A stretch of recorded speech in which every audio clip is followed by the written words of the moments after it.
بسم اللہ الرحمن الرحیم الرحمن علم القرآن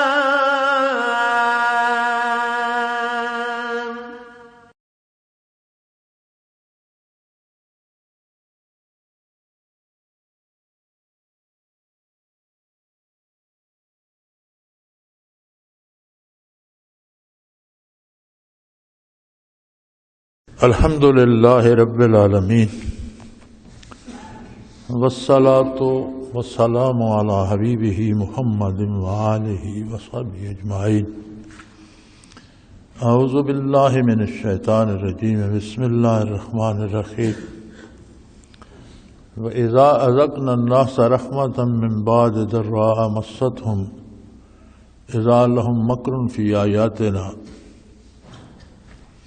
قل اللہ اسرع مکرہ ان رسلنا یکتبون ما تمکرون هو الذی یسیرکم فی البر والبحر حتی اذا کنتم فی الفلک وجرین بهم بریح طیبۃ وفرحوا بها جاءتها ریح عاصف وجاءهم الموج من كل مکان وظنوا انهم احیط بهم دعوا اللہ مخلصین له الدین لئن انجیتنا من هذه لنکونن من الشاکرین فلما انجاهم اذا هم يبغون في الارض بغیر الحق یا ایھا الناس انما بغیکم علی انفسکم متاع الحیاۃ الدنیا ثم الینا مرجعکم فننبئکم بما کنتم تعملون اللهم سبحانک لا علم لنا الا ما علمتنا انک انت العلیم الحکیم مولا یا صلی وسلم دائما ابدا علی حبیبک خیر الخلق کلہم۔ اللہ کریم نے تمام عالم کو خلق فرمایا اور اس میں انسان کو ایک خاص فضیلت بخشی، اشرف المخلوقات کا درجہ عطا فرمایا، اور سب سے بڑی نعمت جو انسان کو عطا فرمائی وہ شعور ہے جو معرفت باری حاصل کرنے کی استعداد رکھتا ہے۔ پھر اس کے سامنے ایک خوبصورت لذتوں بھرا جہان بچھا دیا جس میں بے پناہ حسن بھی ہے، رنگ و روپ بھی ہیں، لذتیں بھی ہیں۔ اب یہ انسان پہ ہے کہ وہ اپنی مادی عقل و خرد کو استعمال کرتے ہوئے دنیا پہ فدا ہو جاتا ہے، یا اپنی وہ استعداد جو معرفت باری کی اس میں ہے اس کو استعمال کر کے عظمت باری پہ فریفتہ ہوتا ہے۔ خالق اور مخلوق میں کوئی مقابلہ ہو نہیں سکتا۔ خالق ہے، وہ کسی کا محتاج نہیں، ہر چیز پہ قادر ہے، ہر شے کو ہر وقت جانتا ہے۔ مخلوق اپنے وجود میں محتاج ہے، بننے میں محتاج ہے، خالق بنائے تو بنے، اپنی بقا میں محتاج ہے، اپنی ہر صفت میں محتاج ہے۔ ظاہری اوصاف کو دیکھ لیجئے، ہاتھ پاؤں آنکھ کان کتنا کام کرتے ہیں، لیکن جب چھوڑ دیتے ہیں تو پھر بندہ کیا کر سکتا ہے؟ آنکھ کام چھوڑ دے تو کیا کر سکتا ہے؟ دانت گر جاتے ہیں، کیا کر سکتا ہے؟ ہاتھ پاؤں چلنے سے رک جاتے ہیں۔ اللہ محتاج نہیں ہے، اور پھر اللہ خالق ہے، انسان مخلوق ہے۔ مخلوق اور خالق کا تو کوئی مقابلے کا کوئی سوال ہی پیدا نہیں ہوتا، کوئی تذکرہ نہیں ہو سکتا کسی مماثلت کا، کسی مقابلے کا۔ لیکن انسان، اکثریت انسانوں کی وہ ہے جو بڑی جلدی میں دنیا پہ فدا ہوتے ہیں اور زندگی حصول زر اور ہوا و حس کی نظر کر دیتے ہیں، حالانکہ یہ سب کچھ فانی ہے، وقتی ہے، لمحاتی ہے، تماشا ہے، سب کچھ فنا ہو جانے والا ہے، کچھ باقی رہنے والا نہیں۔ لیکن یہ انسان کی کمزوری ہے کہ اس استعداد کو کام میں نہیں لاتا جس کی حیات نور نبوت سے ہے۔ مادی عقل کے لیے کسی سہارے کی ضرورت نہیں ہے، اور نہ دنیا اتنی قیمتی ہے کہ اس کے لیے کوئی آسمان سے نور اترے تو سمجھ آئے۔ عقل انسانی دنیا کی لذتوں سے فوراً آشنا ہوتی ہے، نئے نئے طریقے نکال لیتی ہے۔ اب ایک پیٹ بھرنے کے لیے اس نے ہزاروں قسم کے کھانے بنا لیے، مختلف چیزیں ملا کر، مختلف لذتیں ملا کر، لیکن وہ استعداد جو معرفت الہی کی ہے وہ روحانی استعداد ہے، روح کی استعداد ہے، اس کا تعلق روح سے ہے۔ روح کی حیات محتاج ہے ایمان باللہ اور ایمان بالرسالت کی۔ جب تک ایمان نصیب نہ ہو روح کو حیات نصیب نہیں ہوتی۔ اس سے مراد یہ ہے کہ جیسے مردہ اپنے نفع نقصان سے بے نیاز ہو جاتا ہے، اپنے لیے کچھ کر نہیں سکتا، اسے گرمی سردی نیکی بدی کوئی جہاں رکھ دے جہاں اٹھا دے، روح بھی اسی طرح بیکار ہو جاتی ہے، اسے مردہ کہا جاتا ہے۔ یہ نہیں کہ روح کے اندر کوئی اور روح ہے وہ مر جاتی ہے۔ ایک دن مجھ سے ایک سائنٹسٹ نے سوال کیا کہ یہ روح کے اندر بھی کوئی روح ہے؟ میں نے کہا نہیں، آپ نے بات کو نہیں سمجھا۔ روح مردے کی طرح ہو جاتی ہے، جس طرح مردہ اپنے نفع نقصان کی نہ سمجھ سکتا ہے نہ کچھ کر سکتا ہے، روح بھی اسی طرح ہو جاتی ہے اگر ایمان نہ ہو تو۔ پھر پیچھے مادی لذات رہ جاتی ہیں، ان کے پیچھے انسان بھاگتا رہتا ہے۔ تو اللہ کریم فرماتے ہیں کہ انسان نے دنیا میں آ کر جب اسے اختیار ملا پسند و ناپسند کا، اسے فرصت ملی کہ جب تک تجھے مہلت دی گئی ہے تب تک جی لے، جو چاہتا ہے کر لے،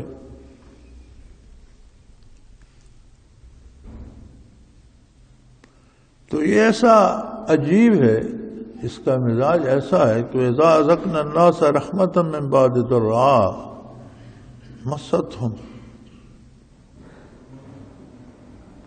جب اسے مصیبتیں آتی ہیں، مشکلات میں پڑتا ہے، ضراء مستهم، جب اسے مشکلات گھیرتی ہیں، تکلیفوں میں پڑتا ہے، پھر اللہ کی طرف سے کشادگی آ جاتی ہے۔ کبھی رزق کی تنگی ہے پھر وہ دولت دے دیتا ہے، صحت کی تنگی ہے، بیماریاں ہیں، امراض ہیں، پھر وہ صحت عطا فرما دیتا ہے۔ مختلف مصیبتوں میں، مقدمات میں، پریشانیوں میں پھنسا ہوا ہے، اللہ کریم ان سے نجات دے کر اسے آزاد کر دیتا ہے۔ تو فرمایا جب ہم اسے اپنی رحمت کا مزہ چکھاتے ہیں تو وہی بندہ جو پریشانی میں، تکلیف میں گڑ گڑا رہا تھا، رو رہا تھا، اذا لہم مکر فی آیاتنا، پھر وہ ایک دم اکڑ جاتا ہے۔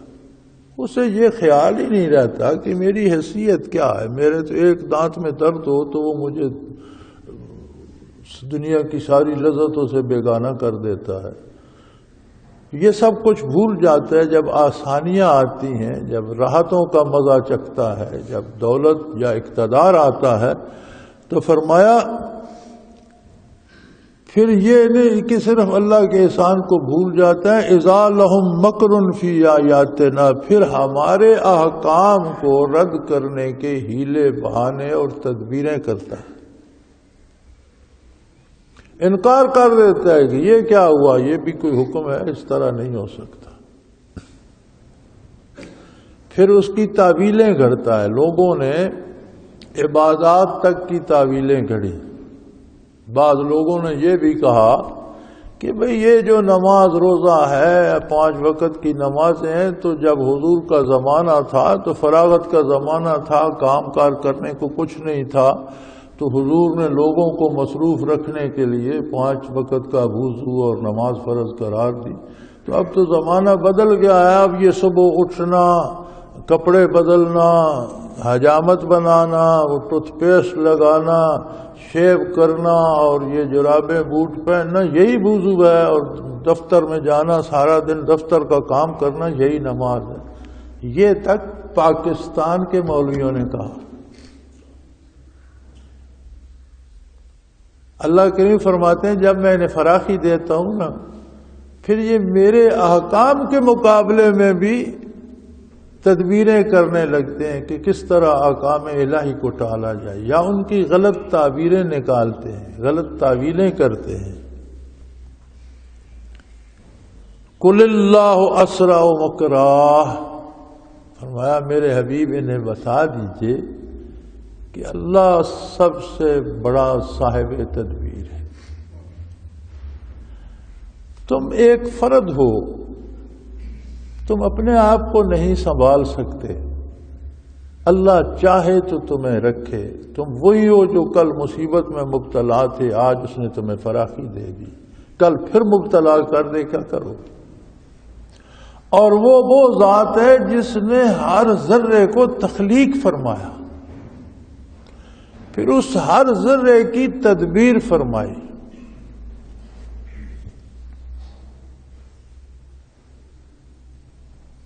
ایک انسانی وجود میں کھربوں سیل بنائے، ہر سیل اپنی ڈیوٹی ادا کر رہا ہے۔ وہی سیل ملتے ہیں تو گوشت بنتا ہے، وہی سیل ملتے ہیں تو خون بنتا ہے، وہی سیل ملتے ہیں تو ہڈی بنتی ہے، وہی سیل ملتے ہیں تو بال بنتے ہیں، ناخن وہی سیل دوسری نسبت سے ملتے ہیں تو کان، آنکھ، ناک، دماغ، اتنی نازک چیزیں بن جاتی ہیں۔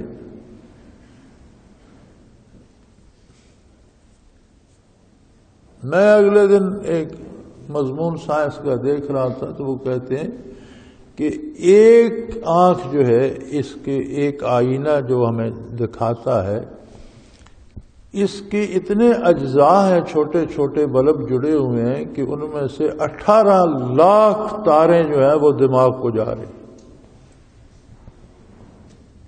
اتنے وہ لاکھوں چھوٹے چھوٹے سیل جڑ کے یہ پورا بلب بنتا ہے، اور ان کی 18 لاکھ جو ہیں کنیکشن وہ دماغ سے ہیں۔ جس نے اتنی باریکی سے اتنی کائنات بنا دی جس کا ہمیں پتہ ہی نہیں ہے۔ ہم تو زمین کو جانتے ہیں اور ہم زمین کو بھی نہیں جانتے۔ ہم یہ بھی نہیں جانتے کہ زمین کے اندر کیا کچھ ہے۔ جس زمین پہ ہم بستے ہیں، ہم نے یہاں کون صدی عمر گزار دی، اسی علاقے، اسی زمین پہ ہم بستے رہے۔ کھیتی باڑی ہوتی تھی اور کھیت تھوڑے اور غیر مزروع علاقہ بہت تھا، تو لوگ غریبی میں گزارا کرتے تھے یا فوجی ملازمت کرتے تھے۔ ہمارے دیکھتے دیکھتے اسی زمین نے کوئلے کی کانیں اگل دی، ہم نے بھی اس میں سے کروڑوں کمائے۔ ہمارے آباء و اجداد کو تو پتہ بھی نہیں تھا کہ یہاں کوئلہ ہے۔ پھر نمک کی کانیں لگ گئیں، پھر مختلف قسم کی مٹیاں۔ عجیب بات ہے، اسی زمین پر یار کون صدی ہم بستے رہے، ہمیں نہیں پتا تھا۔ آج وہ 50-50 ہزار کا ایک ٹرک اس مٹی کا بک رہا ہے، اسی مٹی پر جس پر ہم مویشی چراتے رہے اور پھرتے رہے، اسی کی نیچے وہ طے تھی جو اتنی قیمتی تھی۔ تو یہ پتہ نہیں اللہ نے کیا کیا خزانے رکھے ہوئے ہیں، کس کس کو عطا فرماتا ہے، کب کب عطا فرماتا ہے۔ جس زمین پہ ہم بستے ہیں اس کا ہمیں پتہ نہیں، تو ہمیں ساری زمین کا کیا پتہ ہوگا؟ پھر ہمیں کائنات کا کیا پتہ ہوگا کہ کائنات میں کتنے سیارے ستارے اور ہیں، کتنی مخلوقات کہاں کہاں ہے، زیر آسماں کیا کچھ ہے اور بالائے آسماں کیا کچھ ہے۔ تو فرمایا جس کی تدبیر و تجویز سے یہ ساری کائنات چل رہی ہے، انسان تیری حیثیت کیا ہے کہ تو اس کے احکام کے مقابلے میں اپنی تدبیریں کرنے لگ جاتا ہے۔ تو یہ نہیں سوچتا کہ میری حیثیت کیا ہے، میں خود محتاج ہوں۔ تو میں خالق کے احکام کو روکنے یا خالق کے انبیاء کی تعلیمات کو روکنے یا ان کی غلط تعویلیں گھڑنے میں لگ جاؤں کہ اس طریقے سے میں دنیا میں شہرت کما لوں، اس طریقے سے میں دنیا کی دولت کما لوں.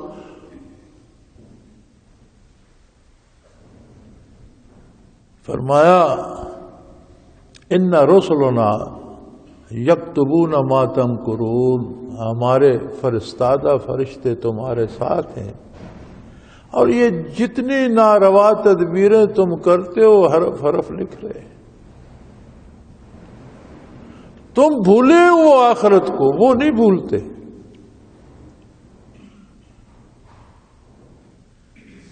تم بھول رہے ہو، تم دنیا میں اس قدر مصروف ہو گئے ہو اور تمہیں مادی لذتوں نے اتنا رجھا دیا ہے کہ تم یوم حساب تک کو فراموش کر بیٹھے ہو.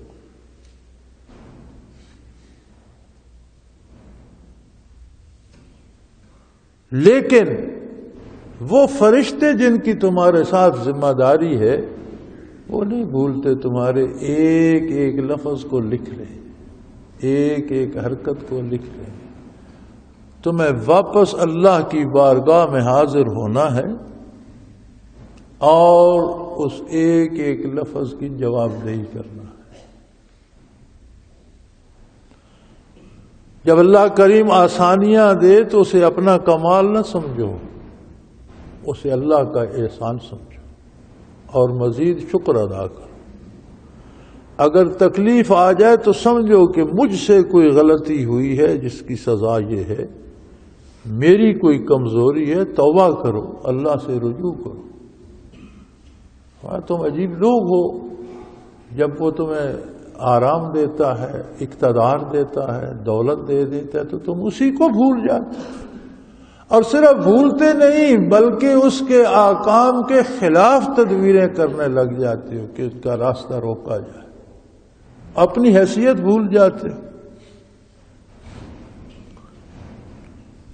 پھر ایک مثال ارشاد فرمائی کہ یہ جتنے گمراہ اللہ کو بھولنے والے لوگ، کافر و مشرک، بدکار، ان سب پہ ایک وقت ایسا آتا ہے کہ جب کوئی دنیا کی کسی طاقت سے انہیں امید نہیں رہتی کہ کوئی ہماری مدد کو آئے گا تو پھر یہ بھی اللہ کو پکارتے ہیں.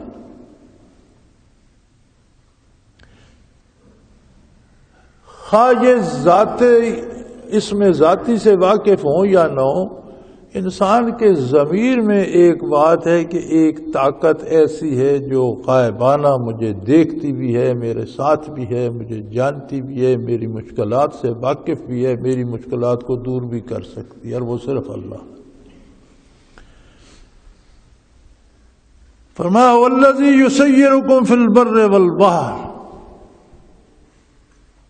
یہ تم دنیا پہ سیر و سیاحت کرتے ہو، کاروبار کرتے ہو، آتے جاتے ہو، دور دراز کے سفر کرتے ہو، خشکی میں، تری میں، سمندروں کے سینے چیر جاتے ہو، ہواؤں میں اڑتے پھرتے ہو، فجر اس ملک میں پڑھتے ہو اور زور کسی دوسرے ملک میں پڑھتے ہو اور عصر کسی تیسرے ملک میں پڑھتے ہو.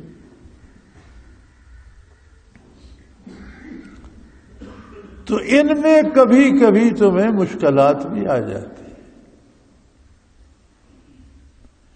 حتیٰ اذا کنتم فی الفلک، جب کبھی تم کسی بحری جہاز میں ہوتے ہو، وجرین بہم بریح طیبہ، اور بڑی مزیدار ہوا کے، پاکیزہ ہوا کے جھونکے اسے اڑائے لیے جا رہے ہوتے ہیں تو تم کتنے خوش ہوتے ہو. وفرحوا بہا، تم انجوائے کرتے ہو، خوش ہوتے ہو، سمندر کی لہروں کو دیکھتے ہو، دور دور تک نظر مختلف آبی جانور نظر آتے ہیں، تم سیر کر رہے ہوتے ہو، خوش ہو رہے ہوتے ہو، کبھی عرشے پہ بیٹھتے ہو، کبھی کمرے میں جاتے ہو. جاءتھا ریح ناصف، اچانک ہوا بدل جاتی ہے، مخالف ہو جاتی ہے، تیز ہو جاتی ہے. اور جب ہوا تیز ہوتی ہے وجاءہم الموج من کل مکان، تو سمندر میں پہاڑوں جیسی لہریں اٹھنے لگ جاتی ہیں، اور ہر طرف سے چاروں طرف سے تمہارے جہاز کو تنکے کی طرح اڑانے لگ جاتی ہیں، ادھر سے اٹھاتی ہیں ادھر پٹک دیتی ہیں، ادھر سے اٹھاتی ہیں ادھر، تمہارے ہر طرف موت کی تاریکی چھا جاتی ہے۔ وہ زندگی کی بہاریں، وہ جو تم بڑے ذوق سے انجوائے کر رہے تھے، دیکھ رہے تھے، خوش ہو رہے تھے، وہ سب کچھ ایک دم چلا جاتا ہے، اور موت کی تاریکی ہر طرف پھیل جاتی ہے۔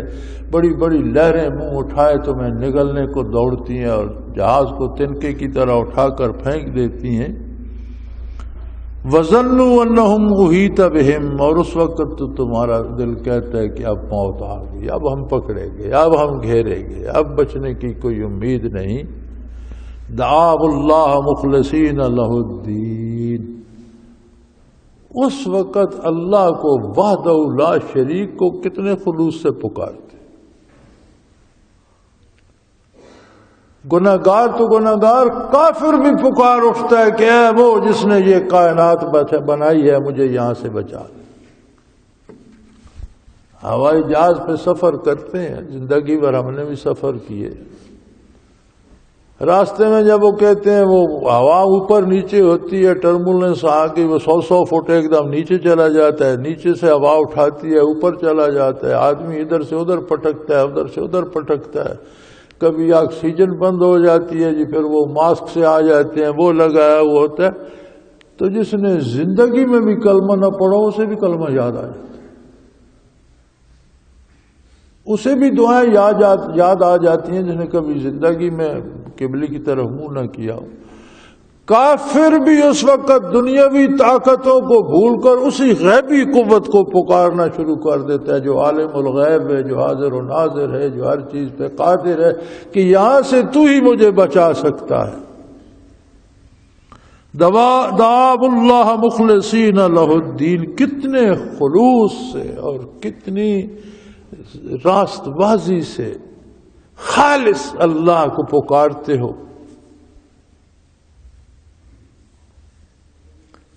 اور اس وقت کہہ اٹھتے ہو لئن انجیتنا من ہذہ لنکونن من الشاکرین، اس مصیبت سے آج تو ہمیں بچا لے، اب تو نے بچا لیا تو باقی زندگی صرف تیرا شکر ادا کرنے میں بسر کرے۔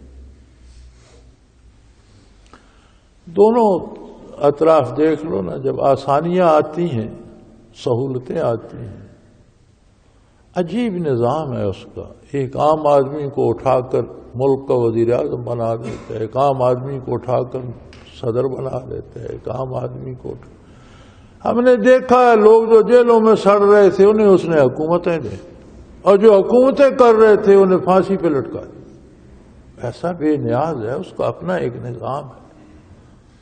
جو کہتے تھے میری کرسی بہت مضبوط ہے وہ پھانسی پر جھول رہے تھے، اور جو جیلوں میں پڑے سڑ رہے تھے وہ حکومت کر رہے ہیں، وہاں صدارت میں بیٹھے۔ کمال ہے اس کا اپنا ایک نظام ہے، اس کی اپنی ایک تدبیر ہے، کس کو کب کہاں رکھتا ہے۔ تو انسان اتنا تو کرے، جب مصیبت آئے تو اللہ کو پکارے، جب آسانی آئے تو اس کا احسان یاد کرے۔ یہی اصول تصوف میں بھی ہے۔ اللہ کریم کسی کو قلب روشن عطا کر دے، دل روشن عطا کر دے، اللہ کریم کسی کو مراقبات و منازل عطا کر دے، تو اسے اس پہ نہیں اکڑ جانا چاہیے کہ میں بہت پارساں ہوں، میرے بڑے منازل ہیں، نہیں۔ اسے شکر ادا کرنا چاہیے کہ میں تو کچھ بھی نہیں، اللہ تو کتنے احسان فرما رہا ہے۔ اور پھر یہ بھی یاد رکھو کہ کبھی یہ سارے منازل چھل بھی سکتے ہیں، ایک غلطی پر، ایک غلط جملے پر، ایک غلط قدم پر سب کچھ چھن جاتا ہے۔ بہت نازک معاملہ ہے۔ جب وہ آسانیاں عطا کرتا ہے تو اس کا شکر ادا کرنا چاہیے، اور جب تنگی ترشی مشکلات آتی ہیں تو اسی کو فرمایا تنگی میں تو سب پکار لیتے ہیں، جب آسانیاں دیتا ہوں پھر بگڑ جاتے ہیں، پھر انہیں وہ یاد نہیں رہتا۔ اور اسی طرح دنیا میں جب یہ سفر کرتے ہیں، زمینوں فضاؤں میں، زمینوں میں، سمندروں میں، تو ہوا موافق رہے، سفر خوشگوار رہے تو بڑے مزے سے اتراتے ہیں، بڑے اور بڑی فخر سے بیٹھے ہوتے ہیں اور کھانے کھا رہے ہوتے ہیں، چائے پی رہے ہوتے ہیں، گپیں لگ رہی ہوتی ہیں۔ لیکن اگر اسی جہاز کو مصیبت گھیر لے، طوفانوں میں، ہوا کے طوفانوں میں پھنس جائے، تو پھر اللہ کو پکارتے ہیں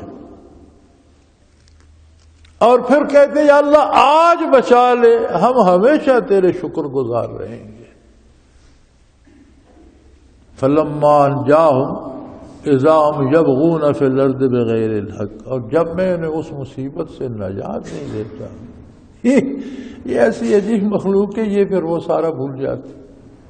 اللہ کا احسان تو بھولتے ہی ہیں، اپنے وعدے بھی بھول جاتے ہیں کہ ہم نے کیا کہا تھا اور کیا دعائیں مانگی تھی، وہ بھی بھول جاتے ہیں، اور پھر زمین پہ ناحق کی تلاش میں نکل کھڑے ہوتے ہیں، اللہ کی مخلوق کے ساتھ زیادتی کرتے ہیں، ظلم کرتے ہیں، کسی کا مال کھا جاتے ہیں، کسی کی جان لے لیتے ہیں، کسی کی عزت لوٹ لیتے ہیں، ناروا کام کرنے میں لگ جاتے ہیں۔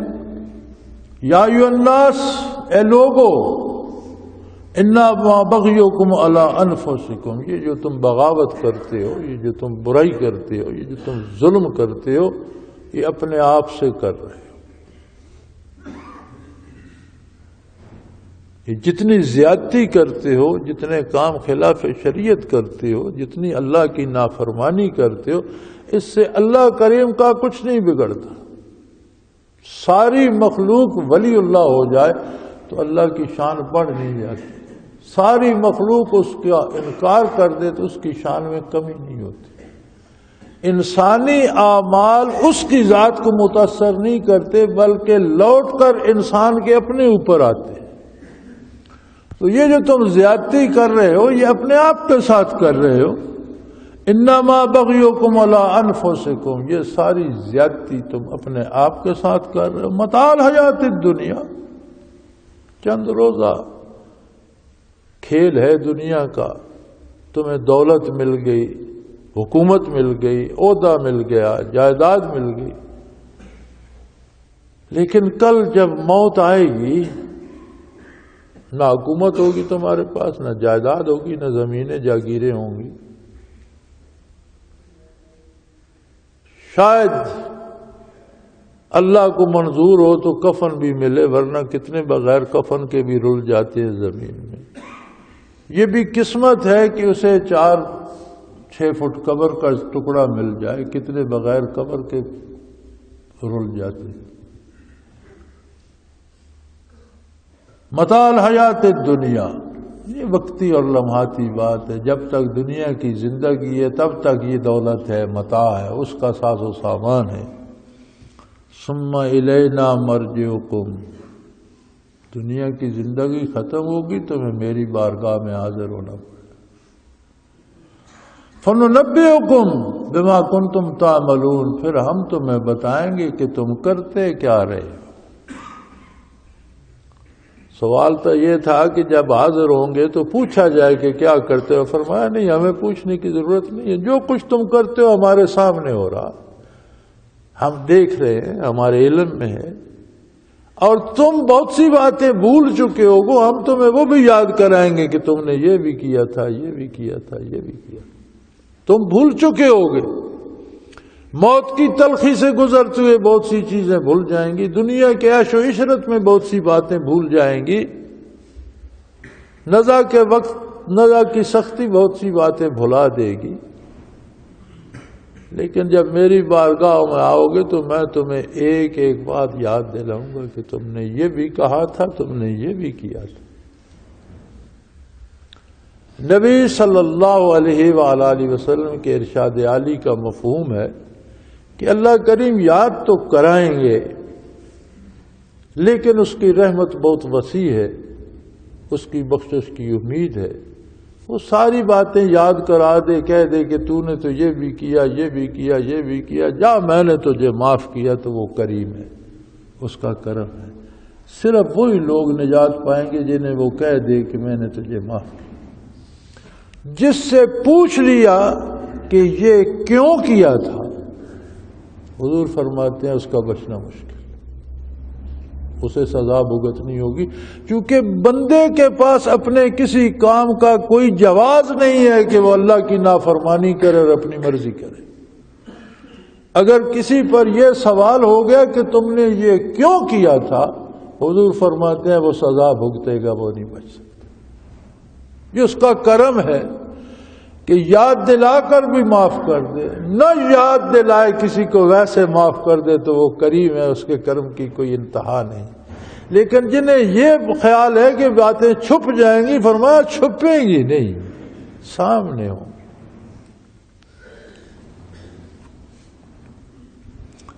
انما مثل الحیات الدنیا کماء انزلناہ من السماء فاختلط به نبات الارض مما یاکل الناس والانعام۔ دنیا کی زندگی کی مثال ایسی ہے جیسے ہم بلندیوں سے بارش برساتے ہیں، پھر اس کے ساتھ زمین سے مل کر طرح طرح کی نباتات نکلتی ہے، سبزے اگتے ہیں، پھول کھلتے ہیں، پھلدار درخت ہوتے ہیں، ان پہ پھل آ جاتا ہے، فصلیں اگتی ہیں، ان پہ غلہ لگتا ہے۔ کس کس چیز کو تم دیکھو گے؟ ایک انار کے پھل کو کھول کر دیکھو، کتنے سینکڑوں دانے کس ترتیب سے اس میں جڑے ہوئے ہیں، موتیوں کی طرح۔ ایک انار کو کھول لو، اس بنے بنائے کو تم ویسا دوبارہ نہیں جوڑ سکتے، جیسا قدرت نے اس میں وہ دانوں کا خزانہ جوڑ اس خوبصورتی سے اور اس حسن سے جڑے ہوتے ہیں کہ بندہ کھول بیٹھے، بندہ دوبارہ ویسا جوڑ کر بند نہیں کر سکتا۔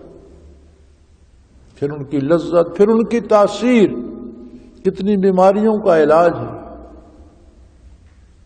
بنا بنایا حلوہ پیک کر کے تمہیں کیلے کے چھلکے میں دے دیتا ہے، تم دنیا میں ایسا حلوہ نہیں بنا سکتے۔ ایک کھجور کو دیکھ لو، غذا بھی ہے، دوا بھی۔ اس سب کے لیے کیا الگ الگ رنگ برساتا ہے، الگ الگ پانی برساتا ہے، الگ الگ زمینیں، کچھ بھی نہیں یار، وہی زمین ہے اور وہی بادل ہیں، وہی پانی ہے۔ ہر فصل کی لذت جدا ہے، تاثیر جدا ہے، رنگ جدا ہے، دانے جس طرح سے گندم کے سٹے میں دانے قدرت سمو دیتی ہے، ویسا سٹا بندہ ہاتھ سے نہیں بنا سکتا۔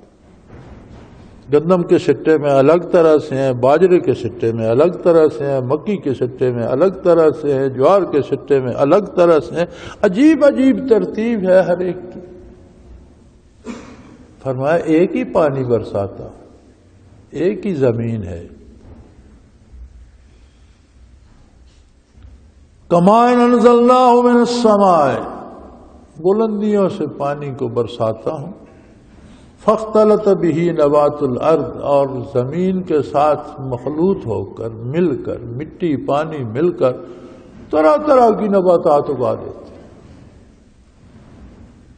مما یاکل الناس والانعام، اس میں انسانوں کا کھانا بھی ہوتا ہے، جانوروں کا کھاجا بھی ہوتا ہے۔ چرند پرند، انسان، حیوان، درندے، ہر چیز اس سے مستفید ہوتی ہے۔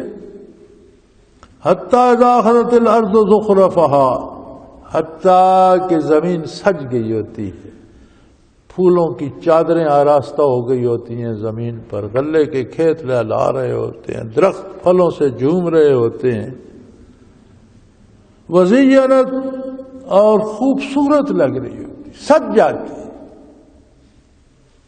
ظن اہلھا انہم قادرون علیہا، اور لوگ یہ خیال کرتے ہیں کہ اب تو یہ سب کچھ ہمارا ہے، یہ غلہ، یہ کھیت، یہ سبزہ، یہ پھل، یہ سب کچھ میرا ہے۔ آتاہا امرنا لیلا و نہارا، پھر ہمارا حکم آ جاتا ہے کسی پر، کبھی رات کو کبھی دن کو۔ فجعلناہا حصیدا کأن لم تغن بالامس، ہم اس کو ایسا تباہ کر دیتے ہیں جیسے کل تو وہ تھی، کل شام تو وہاں کچھ تھا ہی نہیں۔ ہنستے بستے فصل تباہ ہو جاتے ہیں، درخت گر جاتے ہیں، پھل گر جاتے ہیں، جل جاتے ہیں، تباہ و برباد ہو جاتے ہیں، پھر تم کیا کر سکتے؟ کیا یہ تم روزمرہ زندگی میں دیکھتے نہیں؟ کھڑی کھڑی فصلوں پہ، پکی ہوئی فصلوں پہ اولے برس جاتے ہیں، تباہ ہو جاتے ہیں۔ طوفان ہوا کا آ جاتا ہے، اجاڑ کر رکھ دیتا ہے، درختوں کو جڑ سے اکھاڑ کر پھینک دیتا ہے، پھل تو پھل درخت ہی نہیں رہتے۔ تو پھر تمہارا کیا ہے؟ بنائے تو ہم، تباہ کر دیں تو ہم، تو پھر تم تو احسان مانو کہ تمہارے لیے اتنی نعمتیں پیدا کر دیں، اگر ہم چاہیں تو اسے تباہ بھی کر دیں۔ فَجَعَلْنَا حَصِيدًا كَأَن لَّمْ تَغْنَ بِالْأَمْسِ، ہم اس کو اس طرح صاف کر دیتے ہیں جیسا کل شام سے وہ تھا ہی نہیں۔ كَذَلِكَ نُفَصِّلُ الْآيَاتِ لِقَوْمٍ يَتَفَكَّرُونَ، اللہ اس طرح واضح دلائل ارشاد فرماتا ہے ان لوگوں کے لیے جو تفکر، جو سوچتے ہیں، جو سمجھنے کی صلاحیت رکھتے ہیں، جو جانوروں کی طرح زندگی نہیں گزارتے، انسانوں کی طرح تفکر کرتے ہیں، سوچتے ہیں، سمجھنے کی کوشش کرتے ہیں، ان کے سامنے تو واضح دلائل ہے کہ دنیا کی حیثیت تو ایسی ہے جیسے کوئی کھیت لہا رہا ہو اور اس پر بجلی کوند جائے، اس پر اولے پڑ جائیں، اسے ہوا کا طوفان تباہ کر دے۔ تو ان دنیاوی لذتوں میں اللہ کو بھول جانا، یہ کون سی عقل مندی، کون سی دانشمندی کہ تمہیں اقتدار مل جائے، عہدہ مل جائے، دولت مل جائے، زمین جائیداد مل، تم عظمت الہی کو ہی فراموش کر دو۔ تو یہ ساری تو وقتی چیزیں ہیں، وہ عہدے والوں سے عہدے لینے پہ بھی قادر ہے، حکمرانوں سے حکومتیں چھیننے پہ بھی قادر ہے، صحت مندوں سے صحت لے لینے پہ بھی قادر ہے۔ اور اللہ کریم یہ دلائل بڑی وضاحت سے ارشاد فرماتے ہیں، لیکن یہ ان لوگوں کے لیے ہیں جو تفکر کرتے ہیں، اور وہ بڑا کریم ہے، کائنات کا ذرہ ذرہ اس کی عظمت پہ گواہ ہے، اور جو انسان تفکر یا تدبر کرے اس کے لیے توحید باری کو پانا مشکل نہیں ہے، اس کے لیے اللہ کی اطاعت کو وہ ضروری سمجھتا ہے۔ اس کے باوجود وہ اتنا کریم ہے، واللہ یدعو الی دار السلام، اللہ تمہیں ہمیشہ سلامتی کے گھر کی طرف پکارتا ہے۔ ہر قوم میں انبیاء بھیجے جنہوں نے سلامتی کے گھر کی طرف، اللہ کی رحمت کی طرف آواز دی، کتابیں نازل فرمائیں، صحیفے نازل فرمائے، پھر آقا نامدار حضرت محمد الرسول اللہ صلی اللہ علیہ وسلم کو مبعوث فرما کر ساری انسانیت کے لیے آپ کو داعی اللہ بنا دیا اور سلامتی کے گھر کی طرف بلانے والا بنا دیا۔ پھر 30 پارے اپنا کلام اتارا، قیامت تک اس کی حفاظت کا بھی ذمہ لے لیا، اور اپنی ایک مخلوق ایسی پیدا کر دی جو ہمیشہ اللہ کی طرف، اللہ کی کتاب کی طرف، آخرت کے گھر کی طرف، اللہ کے رسول کے اتباع کی طرف بلاتی رہی۔ ایسا انتظام اس نے فرما دیا ہے کہ روئے زمین پر کسی لمحے اذان ہی بند نہیں ہوتی۔ ایک سرے سے شروع ہوتی ہیں اذانیں، دنیا کے دوسرے سرے تک کسی نہ کسی جگہ ہر وقت کسی نہ کسی اذان کا وقت ہوتا ہے۔ اللہ کی طرف دعوت جو ہے وہ سنائی دے رہی ہوتی ہے، کائنات میں گونج رہی ہوتی ہے، فضاؤں میں گونج رہی ہوتی ہے۔ علماء حق کو توفیق دی، وہ اللہ کے رسول کی طرف بلاتے، اہل حق کو پیدا فرما دیا اور ان کی حفاظت فرماتا ہے، وہ ہمیشہ اللہ کی طرف۔ یہ ساری دعوت الہی ہے، یہ سارا اس کا سامان کیا ہوا ہے، وہ ہمیشہ سلامتی کے گھر کی طرف بلاتا ہے۔ وَيَهْدِي مَن يَشَاءُ إِلَىٰ صِرَاطٍ مُسْتَقِيمٍ، اور جسے چاہے اسے سیدھے راستے کی توفیق عطا کر۔ چاہے سے مراد یہ ہے کہ اللہ کریم نے یہ شرط لگا دی ہے، ہدایت دینا میرا کام ہے، فرمایا وَيَهْدِي إِلَيْهِ مَن يُنِيبُ، جس کے دل میں یہ آرزو جاگے گی کہ اللہ مجھے ہدایت دے، میں اسے ہدایت دوں گا، کسی کو پیچھے سے زبردستی پکڑ کر نہیں دوں گا۔ اتنی نعمتیں استعمال کرنے کے بعد اگر انسان کو یہ خیال بھی آئے کہ جو منعم ہے حقیقی، اس کا بھی شکر ادا کرنا چاہیے، فرمایا اس کے لیے ہدایت کے سامان پیدا کر دیتا، اور وہ ایسا کریم ہے کہ کوئی ساری عمر اس کی نافرمانی میں ضائع کر چکا ہے، جب بھی اسے خیال آ جائے وہ یہ نہیں فرماتا کہ عمر گنوا کر اب کیا لیا، کہتے آ جاؤ اب بھی، میں سارے گناہ معاف کر دوں گا اور تم پہ رحم کر دوں گا، اب بھی آ جاؤ۔ انسان ہے، اللہ اسے توفیق دے، ورنہ یہ ناشکرا ہے کہ زندگی اس کی نافرمانی میں ضائع کر جاتا ہے۔ یاد رکھو سلامتی اللہ کی اطاعت میں ہے، دنیاوی لذات وقتی لمحاتی ہیں، گزر جاتی ہیں۔ بڑے بڑے حکام جب ریٹائر ہو کر آتے ہیں تو انہیں گھر والے گھروں سے بھی نکال دیتے ہیں، جن کے آگے بیسیوں نوکر ہوتے تھے نا، اولاد بھی ان کی بات نہیں سنتی۔ ہم نے ایسے لوگوں کو آنکھوں سے دیکھا ہے جو دنیا کی لذتوں پہ فدا ہو کر اللہ کے حبیب کی نافرمانی بہت گھاٹے کا سودا ہے۔ اللہ کریم ہمیں نیکی کی توفیق عطا فرمائے اور ہمارے گناہ معاف فرمائے۔ وآخر دعوانا ان الحمدللہ رب العالمین۔ اللہ اللہ اللہ اللہ اللہ اللہ اللہ اللہ۔ حضرت امیر محمد اکرم آوان مد ذلہ العالی دارالعرفان منارہ ضلع چکوال میں سالہ سال سے قرآن و حدیث کے اوپر خطابات کر رہے ہیں اور سلسلہ نقشبندیہ اویسیہ کے مطابق لوگوں کو ذکر الہی کی تربیت دے رہے ہیں۔ وہ قرآن پاک کی تفسیر ترتیب وار بیان کر رہے ہیں۔ تفسیر قرآن کو وہ موجودہ ملکی اور بین الاقوامی حالات کے مطابق بیان کرتے ہیں۔ موٹر وے سے کلر کہار کے انٹرچینج سے نکلتے ہوئے، کلر کہار کی جھیل سے ہوتے ہوئے، میانی، بوچھال اور نور پور سے گزرتے ہوئے دارالعرفان منارہ پہنچ سکتے ہیں۔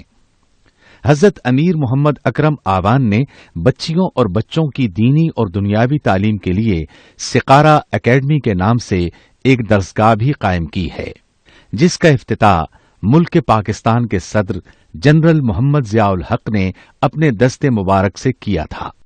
وہ تمام احباب جو اسلام کی طلب رکھتے ہیں ان سے گزارش ہے کہ دارالعرفان منارہ ضلع چکوال میں امیر محمد اکرم آوان صاحب کے خطابات سے مستفید ہوں۔ وہ ہر جمعے کو نماز سے پہلے بیان فرماتے ہیں۔ ہر ماہ کی پہلی اتوار کو ماہانہ اجتماع ہوتا ہے جس میں آپ خصوصی خطاب فرماتے ہیں اور پاکستان کے چاروں صوبوں سے احباب اس اجتماع میں شرکت کرتے ہیں۔ اس کے علاوہ یہاں سال میں 2 مرکزی اجتماعات بھی ہوتے ہیں، ایک رمضان المبارک میں اعتکاف کا اجتماع اور دوسرا جولائی اور اگست میں 40 دن کا اجتماع ہوتا ہے جس میں روحانی تربیت کی جاتی ہے۔ اپنا خون سیماب دے کر اتنا ہم کر جائیں گے، نام آقا کا چمن میں پھر رقم کر جائیں گے۔